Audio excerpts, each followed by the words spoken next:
Bien, bienvenidos nuevamente en esta serie especial de Masterclasses Formar para Transformar en Tiempos de COVID, Tendiendo Puentes. Y pues antes que nada, saludos a todo México, Argentina y a toda América Latina, a Lisca, y muchas gracias por la invitación al padre Javier Acosta, a Fernando Baltasar y a Lisca en general por esta invitación.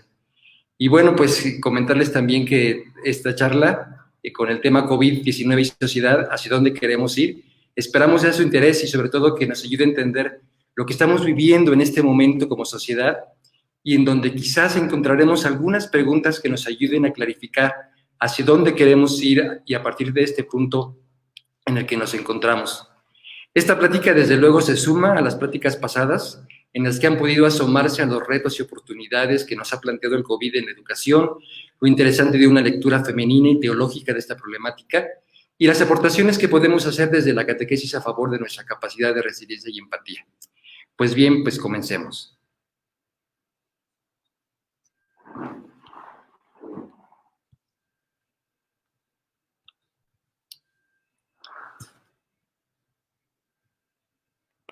Bien. ¿Hacia dónde queremos ir? Bueno, en esta charla quisiéramos enfatizar en ciertas cuestiones que son, por una parte, el impacto económico de esta pandemia, también su impacto social, el impacto político, lo que está causando a nivel de cambios en el estilo de vida, los conflictos entre actores sociales que se están dando, desafíos y oportunidades. Lo primero que habría que decir en este punto es que realmente queda muy claro que la sociedad es un sistema. Pues pueden ver que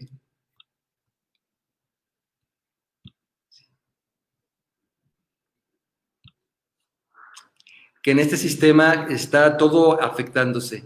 Por una parte, la vida familiar, la vida laboral, la dimensión política está presente, la situación de las actividades recreativas, la cuestión de la vida cotidiana, el comercio, la vida en las plazas, todo se está afectando. Realmente es increíble cómo un virus, por pequeño que es, está logrando afectar todas las áreas de la vida social.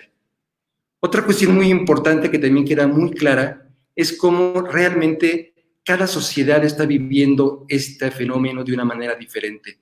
No es lo mismo la crisis como se está viviendo en México, en la Ciudad de México, como se está viviendo en China, en Nueva York, en Cuba, en Buenos Aires, en Italia. Eso tiene que ver porque cada sociedad tiene su propia historia, su propia estructura, y las decisiones que históricamente sus pueblos y sus gobiernos han tomado han moldeado y han modelado lo que se está viviendo hoy. Eso es también muy, muy claro. Es claro que esta pandemia no es la primera gran pandemia que se ha vivido. Desde luego la humanidad a lo largo de su historia ha vivido pandemias mucho más letales. Tenemos el ejemplo de la gripe española de 1918.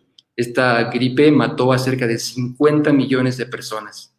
También está el caso todavía más fuerte de la peste negra, que en Edad Media, por ahí digamos en 1350 como su punto más alto, llegó a significar la muerte de 200 millones de personas.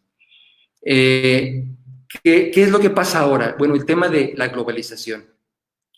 Tomemos en cuenta que un aspecto que está incidiendo mucho en cómo se están dando las cosas es el tema de la tecnología, de la revolución en las tecnologías de transportación y de comunicación. Es así que para la peste negra en la Edad Media, pensemos cuánto le llevaba a una rata, que era la que con sus pulgas transmitía la peste, viajar por barco durante meses para llegar de un continente al otro.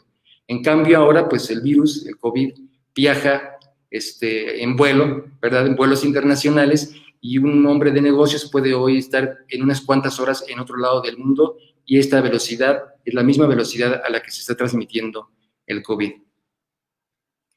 Pero más importante que el tema de los transportes, que sí lo es, aquí lo interesante que está aportando la globalización es que estamos en un momento de mucho mayor integración e interdependencia económica global. Es así que hay, como ustedes bien saben, cadenas a nivel mundial que tienen decenas de miles de sucursales distribuidas por todo el mundo. También podemos hablar de instituciones financieras y llamemos la atención en especial en cuanto a las productoras, a la industria. El caso de México es muy claro. En nuestro país tenemos una fuerte industria automotriz, pero son empresas extranjeras que tienen sus diferentes, digamos que, plantas en diferentes lugares del mundo. Así que a México llegan los productos, las partes, los componentes a sus plantas, se arman, se ensamblan y se exportan. Entonces, imagínense nada más ahora, con este tema del COVID, que no están llegando todas las partes a tiempo a las plantas, y también que las ventas están por los suelos. Entonces realmente se habla de lo que es una ruptura de las cadenas de producción. Si todo estuviera en un solo lugar, sería muy diferente, pero ahora la interconexión hace que un problema de este tamaño desarticule las plantas productivas. Se habla de esto precisamente, de una ruptura en las cadenas de producción. Esto es lo que hace todavía como mucho más insidioso el problema de la pandemia. Pero también habría que decir, a favor de la globalización en ese sentido, por decirlo de alguna manera, que nunca jamás antes una especie, un ser vivo, estuvo tan bien equipado para combatir a un virus como este. Ustedes saben que gracias a esta misma tecnología hay laboratorios en todo el mundo que están pudiendo interconectarse para compartir en tiempo real sus investigaciones, sus avances, sus bases de datos, para consultar sobre el avance de las tendencias de los casos. También gracias a esas tecnologías, los gobiernos están pudiendo hacer campañas masivas por todo el mundo, orientando a la gente sobre lo que puede hacer, sobre lo que no debe de hacer, quedarse en casa, el tema de los artículos que nos ayudan a protegernos. La información es, ya no digamos día a día, es minuto a minuto, y esa coordinación en tiempo real de todos los actores para de alguna forma combatir este virus no hubiera sido posible antes. Habríamos estado mucho más solos combatiendo desde cada lugar un virus como este.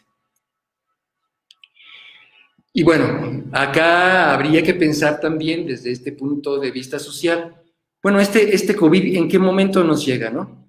Y nos llega en un momento complicado. Déjenme recordarles que terminando la Segunda Guerra Mundial, no es ahora momento de entrar a ello, hubo países, Estados Unidos especialmente, que quedaron muy bien posicionados, con una economía muy fuerte. Y esto trajo a esos países, y a muchos países, entre ellos México, una época que se llamó de alguna manera los años dorados. Esto fue más o menos en los 50s. Todavía en los 60s, en el tiempo de la revolución hippie, este tiempo de la contracultura, realmente había todavía bastante de esta bonanza. Pero esto cambió, ¿sí? Los que tenemos 50 años o más alcanzamos un poco a escuchar de esa etapa de lo que se llamó el desarrollo estabilizador, pero ¿qué pasó a partir de entonces? Y lo que vemos es que, por ejemplo, ya a finales de los 60s ya empezó a decaer este auge económico a nivel internacional. En los 70s, todavía a principios, el crecimiento anual del Producto Interno Bruto mundial era del 7%, pero ya para los años entre el 97 y el 2006 era del orden del 3.9%. Recordarán que en el 2008 hubo un descenso trágico que hizo que los niveles de crecimiento pasaran a un índice negativo con menos 2%, y ya en los últimos años, del 2011 al 2020, hablamos de un crecimiento muy pequeño del 2.6%. Entonces, realmente el COVID nos llega, desde este punto de vista económico, en un momento difícil. Y a nivel de comercio internacional ocurre lo mismo. Entre el 97 y el 2006, el crecimiento del comercio mundial fue del 6.4%. Sin embargo, ya entre el 2011 y el 2019 había disminuido al 2.6% a pesar del auge chino. Entonces, esta situación del COVID nos pone en una situación mucho más crítica, pero ya venía dándose un proceso de declive en el crecimiento de la economía mundial y en la situación del comercio internacional. Y ustedes podrán decir, bueno, pues tal vez no se crecía tanto, pero de alguna manera había un cierto crecimiento y una cierta estabilidad. Pero aquí quisiera llamar su atención sobre algo. Todo este tiempo de relativo crecimiento, pequeño aunque fuera, no significó en ningún momento de que realmente hubiera una equidad y una justicia. Ustedes saben que durante todas estas décadas el problema de la pobreza siguió siendo muy fuerte. La mayor parte de la población y de las familias del mundo siguieron viviendo en pobreza, y también el problema de la pobreza extrema siguió siendo muy agudo. Entonces, es interesante cómo este relativo prosperidad que se dio y después de una cierta estabilidad y un crecimiento muy moderado con sus partes de crisis, no significó que el conjunto de la población viviera mejor. Por el contrario. Y ahora, bueno, ¿cuál es el escenario que se nos plantea? Bueno, que ante la situación del COVID, la afectación de la economía puede ser tan grande que se plantea la posibilidad de una depresión igual o mayor a la de 1929, que fue histórica. Claro, países latinoamericanos, por ejemplo, que han vivido situaciones de guerra, como lo fueron varias guerras en nuestro continente, entre ellas pues la de Nicaragua, por ejemplo, esa fotografía corresponde a la guerra de Nicaragua, pues vivieron destrucciones mucho más fuertes todavía, pero es muy grave poder decir que pudiésemos estar de cara a una depresión de este tamaño. ¿Cuáles son los pronósticos? Bueno, que el Producto Interno, el Producto Mundial no solamente no va a crecer, sino al contrario, tendrá una disminución del 2%, que puede haber un desplome del comercio mundial de entre el 13 y el 32%, que el Producto Interno Bruto de América Latina caerá más de 5% en el 2020, es decir, comparemos el 2000 a nivel mundial y el 5% para América Latina. Y estoy citando datos de la CEPAL, que, bueno, que agradecemos, han sido muy interesantes lo que ha estado aportando en todas estas semanas. El valor de las exportaciones, de las cuales dependemos tanto, especialmente a partir de los tratados de libre comercio, se espera caiga al 15% o más, o sea, disminuye un 15%. El turismo, que también va a tener consecuencias particularmente graves para el Caribe, porque sabemos que estos países del Caribe, bueno, todos nosotros, pero especialmente el Caribe, sus economías y empleos dependen en mucho mayor medida que otros de este sector. En definitiva, la expectativa es, por ejemplo, que más de un tercio del empleo mundial esté en riesgo y que más de 500 millones de personas a nivel mundial que han estado o que estaban luchando por sostenerse en clase media van a caer a una condición, se va a caer en una condición de pobreza. Y simplemente para América Latina estamos hablando de 12 millones más de desempleados y 30 millones más de pobres, y pueden ser cifras conservadoras. También es interesante, ya vimos un poco el tema de la globalización, de cómo se relaciona este proceso macro con toda la problemática, y vimos un poco el escenario económico y de desigualdad. Bueno, vamos a hablar un poquito más del tema de salud, que muchos de ustedes están metidos en este ámbito de la sociedad especial. Y vamos a dar algunos datos que pueden ser muy interesantes para entender más o menos de qué nivel es esta desigualdad. Se calcula que más o menos el número de camas de hospital de atención aguda que hay en Japón es de 7.8 por 1,000 habitantes. En el caso de América Latina y el Caribe, los países mejor posicionados son Barbados y Cuba, con más o menos 5.8 y 5 camas por cada 1,000 habitantes. Sin embargo, la media para América Latina y el Caribe es de 2.1, y países como Costa Rica, México, Colombia y Chile están aún por debajo del promedio. Desde otro aspecto, se calcula que más o menos en Cuba hay 7.5 médicos por personal de salud por 1,000 habitantes. En cambio, la media de doctores para América Latina y el Caribe es de 1.9 por 1,000 habitantes. Otro aspecto importante es el tema de qué tan capaces estamos siendo de producir nuestras propias medicinas, y lo que se ve es que tenemos una enorme dependencia. El valor de las importaciones de América Latina de fármacos es de 25,000 millones de dólares. Y por último, como dando otros datos que nos dejan ver un poco la situación de desigualdad, está el acceso a los servicios de salud. Para América Latina, tenemos que el decil número 1, es decir, el decil, la parte de la población y de las familias que ganan menos, de ese segmento de la población, de los que tienen menos ingresos, solamente el 34% tiene acceso a servicios de salud, cuando el promedio para toda la población es más o menos del 52%, que tampoco es como para echar la casa de fiesta, ¿verdad?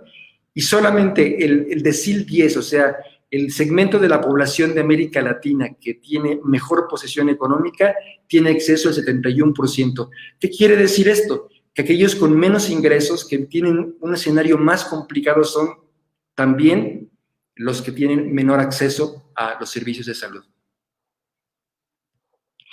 Pues una situación como esta, también lo que estamos viendo es que pone a prueba a todos los actores de la ciudad. Vemos que todo el mundo hemos salido al escenario para ver qué se hace, ¿no?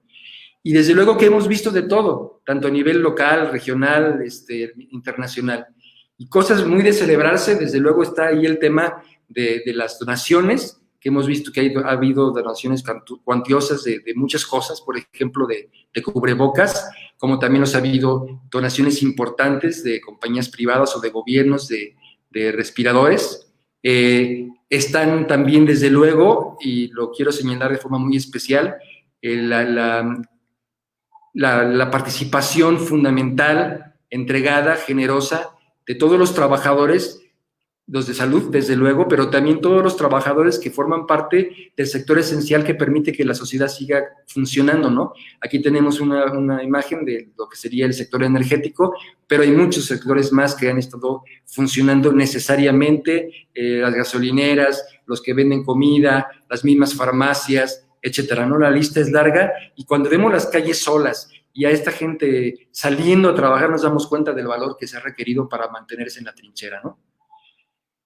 Es también muy elogiable el esfuerzo que han hecho todos los educadores y escuelas en general para poder tratar de manejar esta descompensación de la cuarentena, procurando improvisar como ha sido posible, cómo hacer llegar a las casas los programas de estudio para que los niños puedan seguir avanzando de la forma que pueda, cómo han tenido que entrar los padres de familia para participar en este proceso, la serie de tensiones que esto ha provocado muchas veces, sobre todo pensando que realmente no estábamos preparados tecnológicamente en muchos casos para poder hacer este traslado repentino de la presencialidad a la virtualidad. También, desde luego, toda la participación y las donaciones y la labor altruista de las iglesias de todo tipo, y bueno, hasta las situaciones que nos enfrentamos en el día a día de que vamos al cajero y bueno, ya hay la opción de donar 10 pesos, y bueno, todo eso es muy importante. Tenemos ahí del Global Life como un ejemplo de que inclusive los artistas se han esforzado en muchas formas para hacernos la vida más llevadera, para animarnos, para estar bien, ¿no? Entonces hay muchísimas cosas, youtubers, bueno, todo el mundo sabemos de todo este esfuerzo, realmente de esta fuerza mundial que ha salido para tratar de que las cosas estén de la mejor manera posible, pero también sabemos que ha salido a relucir cosas muy dolorosas, la discriminación, empezando por la discriminación a la población china y a todos los que están enfermos, la lamentable discriminación al personal de enfermeras, médicos que hemos vivido en muchos países, incluido México, en donde han sido hasta situaciones violentas en un momento dado, la situación irresponsable de muchas personas que a pesar de la cuarentena no les ha importado y han salido de vacaciones y han llenado las playas en los momentos de vacaciones, que también han puesto en riesgo la vida de mucha gente. La situación de las compras de pánico, en donde vamos al súper y compramos lo más que podamos y los demás que le hagan como puedan, ¿verdad? La voracidad de los comerciantes que, aprovechando la carestía, suben de precio las cosas aunque tengan reservas. Y desde luego no podemos dejar de mencionar, aunque no es lo único, la labor desleal de muchos medios de comunicación que se dicen de comunicación, que están transmitiendo continuamente noticias falsas, ¿no? Entonces, todo eso también es parte de lo que ha ocurrido y es parte de lo que se vive en esta sociedad en la que estamos. Y bueno, hay preguntas que considero vale la pena que nos hagamos en este contexto. Algunas de ellas tienen que ver con el tema de las pandemias, porque por lo que estamos viendo, las pandemias seguirán viniendo y deberemos preguntarnos qué tan preparados estamos para ello. ¿Qué necesitamos para estar mejor preparados? ¿Cuáles de las organizaciones mundiales que tenemos actualmente están funcionando bien y cuáles no? ¿Cómo es que funciona la OMS? Quisiéramos saberlo. ¿Cuáles han sido realmente sus aciertos y sus errores? ¿Con qué recursos debería contar? ¿Cuáles tiene realmente y cuáles no? También podríamos pensar qué tipo de organización u organizaciones serían las que verdaderamente necesitamos para poder enfrentar una crisis como esta. Y además, ¿de dónde debería venir su autoridad? Si es que tendría que tener, porque así lo parece, una autoridad real para poder, de alguna manera, poder poner orden a nivel más amplio, y los recursos económicos que necesita, de dónde deberían venir también para que puedan para que puedan fluir y estar garantizados. También podemos hacer preguntas en este contexto a los organismos internacionales Y una pregunta muy fuerte es si es aceptable que un organismo con las características que tiene la ONU siga siendo, después de 75 años y con todos los conflictos y abusos que ha habido a nivel internacional, la máxima instancia mundial a la que podemos acogernos. Y nos vale la pena pensar qué tipo de organización realmente requeriríamos, cómo debería surgir esa organización y cómo debería operar. Desde luego, el cuestionamiento de las grandes potencias es importante hacerlo y será interesante ver qué dirá la historia en el futuro acerca del papel que ha tenido China en el manejo de la crisis, el papel que ha tenido la Unión Europea y el papel que ha tenido Trump y quienes lo apoyan. También vale la pena preguntarse si será esta crisis un factor que esté alimentando una nueva guerra fría ahora entre Estados Unidos y China. ¿Y en qué medida todos ellos, todas estas potencias, en su liderazgo real o pretendido, están sabiendo mirar más allá de sus propios intereses? Los gobiernos nacionales definitivamente son actores y nos ha quedado claro que su intervención debe ser vigorosa, pero ¿por qué y cómo están tomando sus decisiones? Para contener la pandemia, restricciones a viajeros que vienen del extranjero, cierres y controles fronterizos, restricción o cierre de lugares públicos y reuniones masivas, habilitación emergente de hospitales, cuarentenas voluntarias obligatorias, diferentes tipos de políticas al respecto de cómo hacer pruebas diagnósticas, suspensión de clases, y cada gobierno hace la combinación que puede. Para paliar la crisis económica, ayudas económicas directas a población vulnerable, medidas de apoyo para las pequeñas y medianas empresas, postergación de pagos de impuestos, estímulos a la inversión, políticas para facilitar créditos, políticas para proteger el empleo, control de precios, subsidios. De verdad parece que cada gobierno hace su propia combinación, su propio combo y hace lo que mejor puede y a veces no nos lo parece y decimos por qué y cómo están tomando sus decisiones. En cuanto a los empresarios, es otro actor importante social que está jugando un papel muy fuerte. Hay empresas grandes con suficientes reservas que protegen de alguna manera a sus empleados, empresas medianas que están recortando gastos pero cuidan a su gente. También están otros casos de empresas grandes, medianas o familiares inclusive que están amenazando con el desempleo y a veces con una insinuación basta para que los empleados se sientan obligados a ir a pesar del riesgo. Empresas quebradas lamentablemente y el empleo informal que desde luego pues está desprotegido y hace cada quien lo que mejor puede, ¿no? Entonces ese es un escenario que también es interesante revisar. Los medios de comunicación son otro actor fundamental. Y uno cabe preguntarse, ¿no? ¿Qué medios están cumpliendo realmente su función social de comunicar? ¿Qué medios están abonando a ayudarnos a comprender mejor el mundo y esto que está pasando? ¿Y cómo aprender a elegir y usar de manera más provechosa los medios disponibles ahora en evolución? Yo recuerdo que cuando era niño había casi 2 o 3 noticieros a nivel nacional y todos veíamos el mismo y nos parecía sentir que estábamos bien informados y realmente pues era absurdo, ¿no? Que pudiésemos estar informados por una sola fuente de información. Pero ahora hay muchísimos medios en la televisión, en internet, en YouTube, en todos lados y no necesariamente estamos mejor informados. Por eso esas preguntas son importantes. Finalmente estamos en el tema que llegamos al tema aquí es central, el que quiero anticiparles. Estamos, creo, en una gran contradicción, en medio de una paradoja. Voy a decir algunas cosas sobre esto y también sobre el tema de pensar fuera de la caja y sobre vientos de esperanza. Voy a por un momento quitar las diapositivas porque quisiera hablar con ustedes de forma un poco más directa en este momento, ¿sí? Y es lo siguiente, la gran contradicción. Bueno, con todo lo anterior, esperamos hayamos contribuido a tener una percepción un poco más amplia de algunos de los factores e implicaciones sociales que están presentes en este momento de crisis debido a la pandemia. Sin embargo, hay un punto sobre el que me gustaría llamar en especial su atención por su enorme importancia. Creo que si algo ha quedado para todos claro, pues habla de ello continuamente y es una fuente permanente de tensiones y conflicto, es que el COVID parece ponernos en medio de una paradoja, directo en medio de una contradicción de la que parece que nadie puede escapar. O ponemos por encima la salud y aplanamos la curva de la epidemia, o cuidamos la viabilidad de las empresas y el empleo. Y sí, parece que estamos entre la espada y la pared. ¿Cómo aplanar la epidemia sin aplanar la economía? Ese ha sido y está siendo el dolor de cabeza de todos los gobiernos y de una gran parte de todas las discusiones, a menudo apasionadas y amargas, que presenciamos en los medios e incluso en casa. Pues es una situación que en mayor o menor medida a todos nos preocupa, a los que ya han vivido el contagio de cerca o a los que lo ven venir. Es claro que muchísima gente tenemos ese temor, pues sabemos que si el COVID llega a tocar a nuestra puerta, quién sabe si la libremos.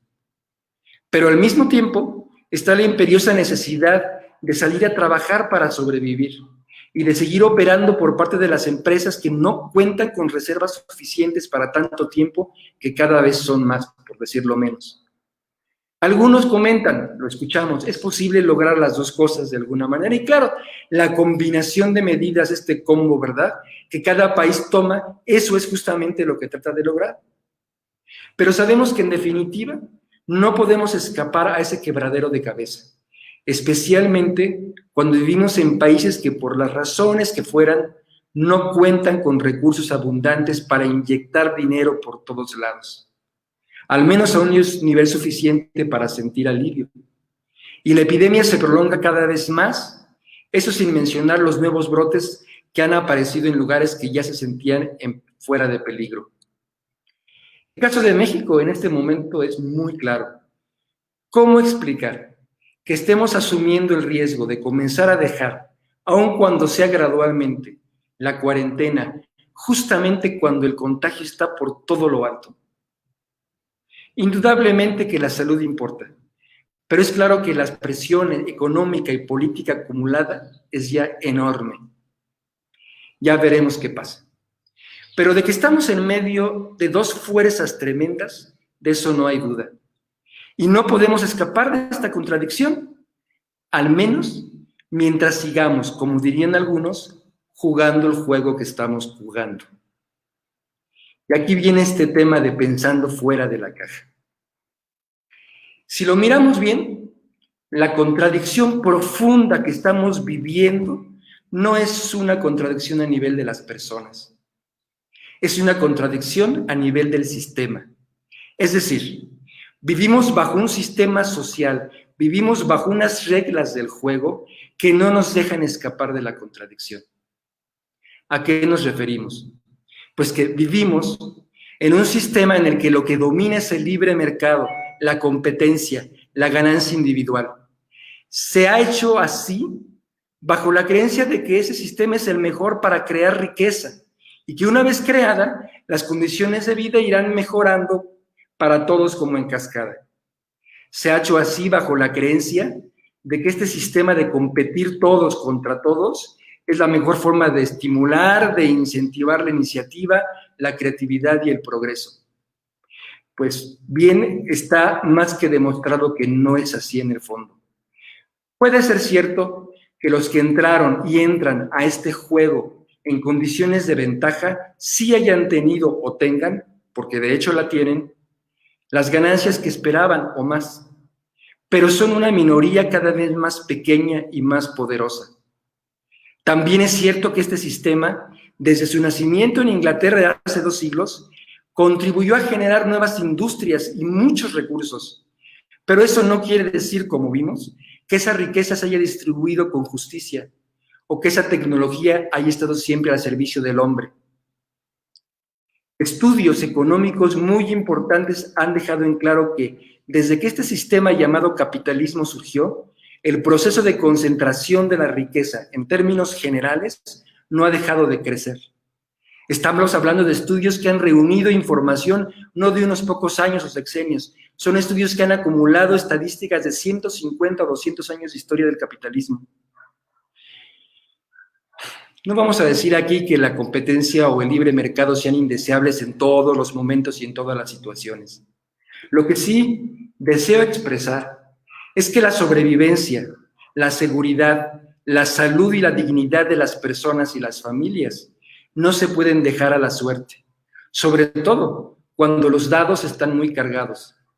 Tampoco vamos a decir que el socialismo o el comunismo sean mejor, de eso hablaremos un poco más adelante. Lo único que sí urge afirmar con todas y cada una de sus palabras, es que este sistema no funciona más, que de hecho nunca ha funcionado, al menos no para todos, no para la mayoría. Es este sistema el que nos está poniendo a todos contra la pared, el que nos convierte en rivales unos a otros. Es este sistema el que nos hace elegir entre la cartera o la vida.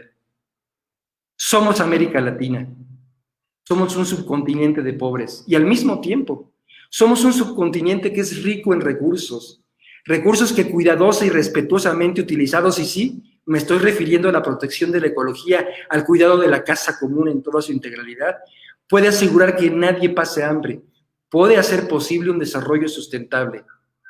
De cara a esa posibilidad, ¿qué opinión y qué reacción nos puede merecer el que se tire comida al mar para que suba de precio? ¿Qué opinión nos puede merecer el que para ser competitivas, muchas pequeñas y medianas empresas se sientan orilladas de alguna forma a pagar sueldos de miseria? ¿Qué opinión nos puede merecer que aún dentro del empleo formal los sueldos sean a todas luces insuficientes para que una familia aún pequeña viva dignamente? ¿O el que se hagan pasar por empleos, por servicios y honorarios cuando se trabaja de tiempo completo? ¿O el que se declaren prestaciones muy por debajo a lo que se gana? ¿O el que se renueven los contratos cada 3 meses para impedir que los trabajadores creen antigüedad por años? Y la lista de prácticas en el fondo ilegales por indignas es larga. ¿Qué opinión nos puede merecer asimismo el que empresas pequeñas o medianas que están dando un buen servicio a la sociedad y que cuidan a su gente fracasen ante el embate de empresas mucho más grandes o extranjeras que ofrecen mejores precios, pues han logrado robotizar muchas de sus tareas, desempleando a la gente, o han contratado a trabajadores en tierras extranjeras a sueldos aún más raquíticos que los nuestros para bajar los precios? ¿Qué opinión nos merece, por otra parte, la quema clandestina de bosques para permitir a grandes fraccionadores hacer negocios con nuevos desarrollos inmobiliarios? ¿O el que los ríos sean contaminados por industrias irresponsables que deciden ahorrarse los procesos de purificación mínimo necesarios? No nos confundamos. Todas estas prácticas son la consecuencia natural de un sistema que te obliga a incrementar tu ganancia al máximo para poder competir, para poder sostenerte. Por eso muchos afirman, este juego, el juego del sistema capitalista, es perverso en sí mismo. Pueden en determinados momentos suavizarse sus efectos. Pueden haber algunos jugadores que de pronto agarren, como decimos, una buena racha, o puedan aprovechar alguna oportunidad, pero en sí mismo es un juego que no se puede humanizar. Volviendo al COVID, no lo perdamos de vista. Esta contradicción, esta paradoja en la que estamos atrapados, la de aplanar la curva de la epidemia o la de salvar la economía y el empleo, es el producto no de las buenas o malas voluntades de las personas, es el producto de este sistema que nos obliga a apostar o la cartera o la vida. Vientos de esperanza. Estamos atrapados, pues, en un juego que nosotros mismos inventamos y por lo tanto del que somos responsables. Claro, no a nivel individual, digo, cuando todos nacimos ya las cosas estaban así, pero sí como sociedad, sí como humanidad. Puedo decirlo de otra manera, este no es un sistema creado ni por la naturaleza, ni por Dios, ni por el destino, es obra humana. Y es justo en ese punto que se abre la esperanza. Porque el sistema que nos hace pelear unos contra otros, desconfiar unos de otros, discriminarnos unos a otros, es producto de la creación de las propias sociedades. Entonces, el dato útil consiste en que es un juego que podemos cambiar, que necesitamos cambiar, que debemos cambiar, que urge cambiar. Debemos apostar por una auténtica transformación social. Y aquí viene la gran pregunta, ¿a dónde queremos ir? Pongo a su consideración algunas ideas que espero contribuyan un poco a llenar el camino y para ello volvemos a las diapositivas.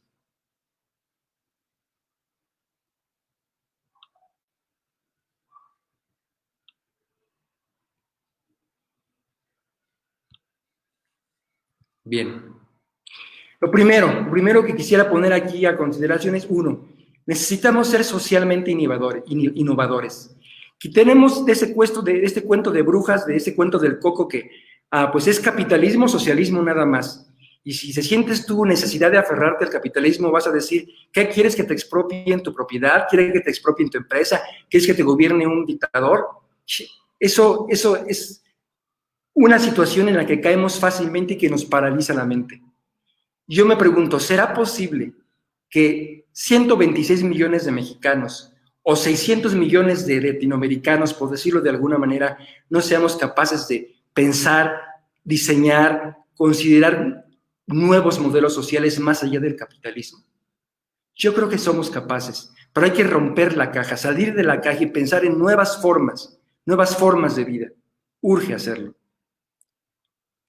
Lo segundo es tener claro, todo muy claro, que primero es lo esencial. Y miren, hace poco estaba yo en un supermercado y vi un producto que decía eco-friendly. Eso quiere decir, bueno, que es un producto que está hecho de tal manera que es amigable con la naturaleza. No se perjudicó a ningún animal, ni ninguna situación, el ozono, ni nada para producirlo. Y eso está muy bien, ¿no?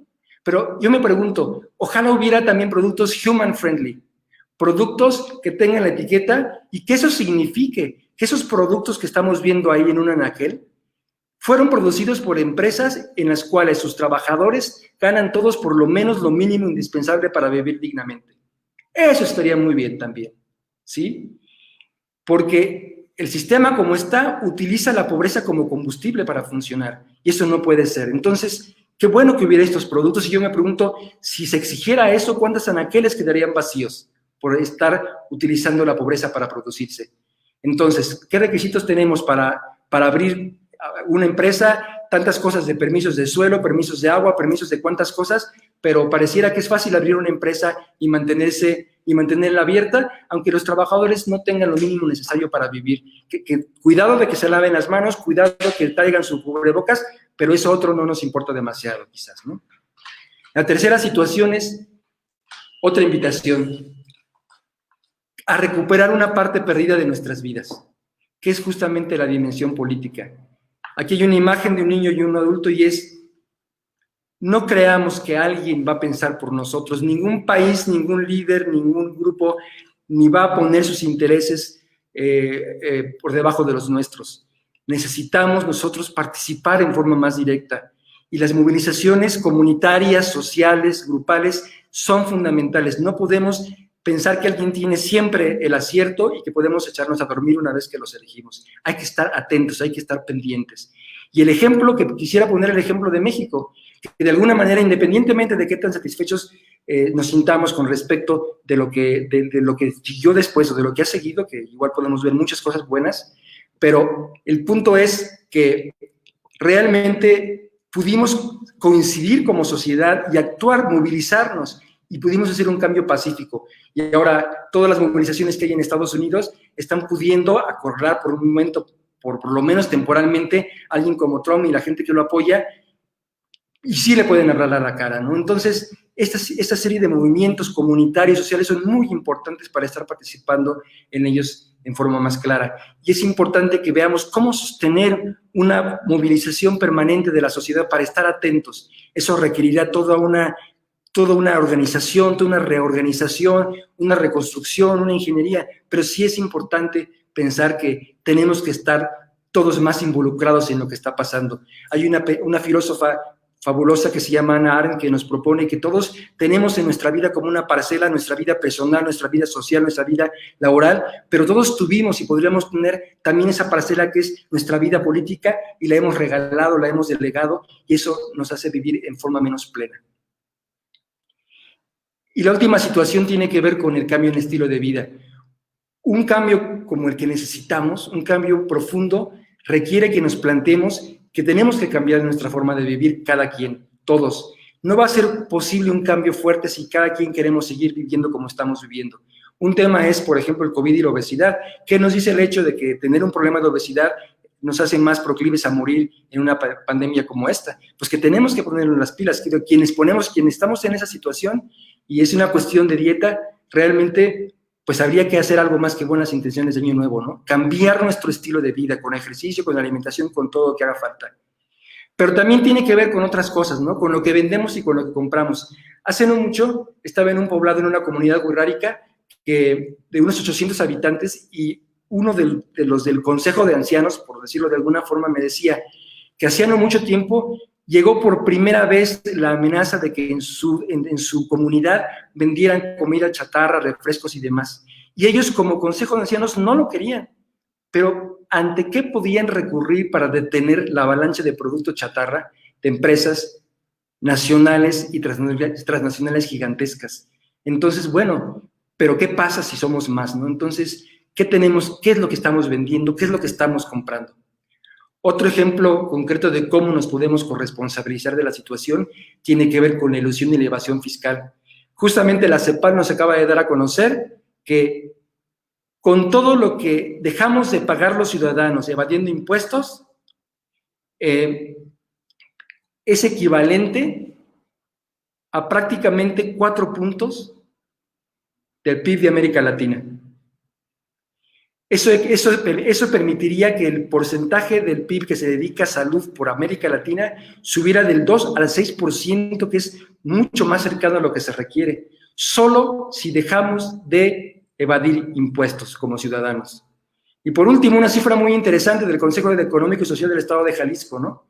En Jalisco, en el 2017, y digo Jalisco porque tengo el dato, pero no creo que estemos muy diferentes los demás estados o los demás países, 429 millones de pesos costó al Estado la corrupción en trámites. Y de esos 424.9 millones de pesos, el 56.9% fue por concepto de mordidas que damos a los agentes de tránsito. Eso nos da una pequeñísima idea de hasta qué punto es fundamental que nos cuestionemos nosotros también en nuestra participación. No es solo cuestión de la OMS y cuestión de las grandes potencias y cuestión de la ONU y cuestión de los gobiernos, es cuestión de todos. Y si queremos cambiar, tenemos que cambiar un estilo de vida, nuestro estilo de vivir al día a día. Pues bien, hasta aquí tenemos esta charla y quisiera ir a la conclusión.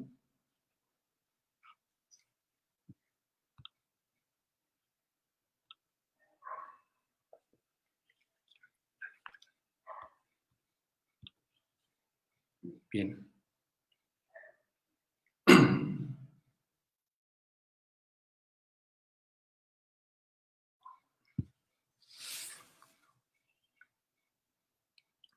Bien, para terminar, me gustaría compartirles lo siguiente. Después de todo lo dicho, podemos comprender mejor por qué, siendo que el COVID-19 es en su origen una crisis de salud, ha venido a exponer todas las debilidades y dolorosas contradicciones de nuestro sistema de vida. Dicho de otra manera, si viviéramos en una sociedad mucho más justa, equitativa, segura, sabia, igual el COVID hubiera llegado y estaríamos en una emergencia de salud, luchando por evitar el contagio, salvar vidas y encontrar la vacuna lo antes posible. Pero nadie debería sentirse angustiado por no tener que comer, por no tener acceso al médico, por perder todo su patrimonio. Igual vendrían años de vacas flacas, pero con una seguridad razonable en que todos podríamos ver por el común y no el a ver quién se salva. También tendríamos razones para confiar en nuestros gobiernos y en tener la información suficiente y confiable que nos permitiría tomar buenas decisiones. ¿Que no estamos en ese lugar? Pues no lo estamos. Ahora tendremos que salir de esta como Dios nos da a entender. Pero en el fondo, el problema no es el COVID. Somos nosotros como sociedad. Y si realmente pensamos de manera creativa, encontraremos la forma de reinventarnos y hacer de este mundo verdaderamente un mundo mejor para todos. Y queda entonces la pregunta, ¿qué rumbo queremos tomar? ¿Estamos realmente dispuestos a cambiar nuestras vidas para lograrlo? Pues muchísimas gracias, eso es lo que quería comentarles. Y bueno, algunos avisos, no sé si hay por ahí alguna pregunta.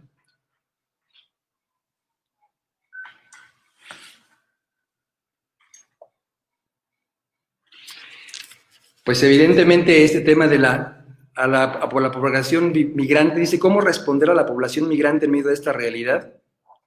Bueno, es evidente que tenemos que ahí, en cuanto a la población migrante, deberíamos de considerar una invitación, pero en un sentido inesperado.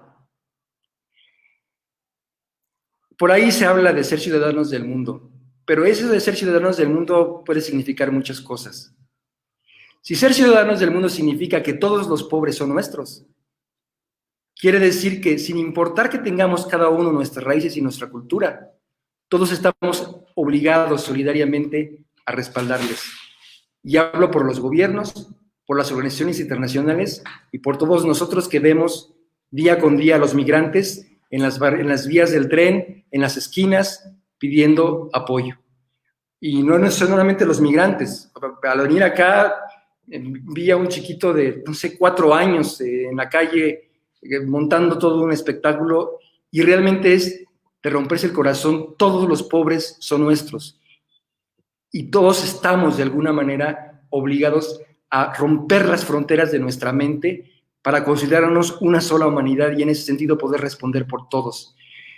Mientras cada quien esté viendo por lo suyo nada más, va a ser mucho más complicado. Obviamente es complejo, pero eso no va a tener una solución mientras sigamos atrincherados cada quien en nuestra propia problemática. Sí.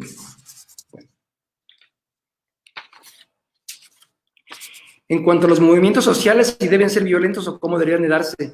Bueno, es claro que hay veces que los movimientos sociales han tenido que ser violentos en momentos porque, pues precisamente hoy por la mañana estaba comentando con unos alumnos sobre el movimiento zapatista en Chiapas, y es claro que de pronto uno puede pensar, claro, 500 años no han sido suficientes para poder, de alguna manera, atraer un poco más de justicia a estos pueblos. Se entiende que haya de pronto necesidad de recurrir a medidas más agresivas o más violentas, o cuando vemos la situación de la forma en que en un momento dado el narcotráfico y el crimen organizado aferró las entrañas de la población y donde estaban hermanos con hermanos y vecinos con vecinos, y salen de pronto la pobre población a buscar su propia defensa, las autodefensas y defenderse, se entiende. Claro está que uno no apuesta a eso, uno entiende que hay que trabajar de forma en lo posible evitar eso, y hay muchísimas cosas que como personas y como instituciones y como grupos, como iglesias, como escuelas, como universidades,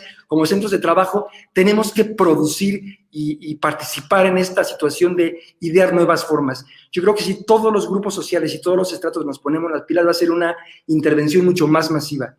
Y va a evitar que, o puede evitar que se llegue a esa situación, pero se entiende que no es fácil, porque evidentemente los intereses que están en juego son muy fuertes. Va a depender también de la calidad humana de quienes de alguna forma tendrían que ceder estos recursos o de alguna manera replantearse esquemas que les van a beneficiar menos, pero que van a ser mejor para todos. Bien, creo que llegamos ahora sí al final de la charla, y bueno, no me resta más que agradecer nuevamente a Lizca por esta invitación, y quisiera compartirles también alguna información sobre cosas ya de orden más institucional que están por ocurrir.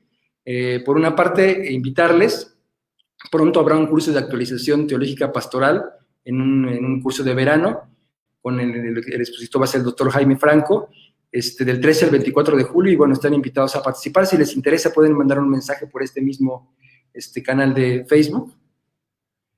Por otra parte, también invitarles que en ISCA tenemos, formo parte de este grupo, de una licenciatura en catequética que abre nuevamente su admisión. Ahorita es una admisión que no tiene una inscripción gratis. Hay 2 turnos, el matutino y el vespertino, y es muy interesante la propuesta. Tiene una formación pedagógica, de investigación social, obviamente religiosa también, que vale la pena. Es un proyecto muy interesante. Y bueno, finalmente les invito muy cálidamente al día de mañana a la última de la serie de Masterclass que se ha estado dando esta semana, con el padre Javier Acosta, con el tema catequética, ciencia rebasada por un virus, renovación o conservación del ser y quehacer de la catequesis. Bueno, pues están cordialmente invitados y a ayudarnos a esta labor de construir puentes. Pues muchas gracias, que descansen.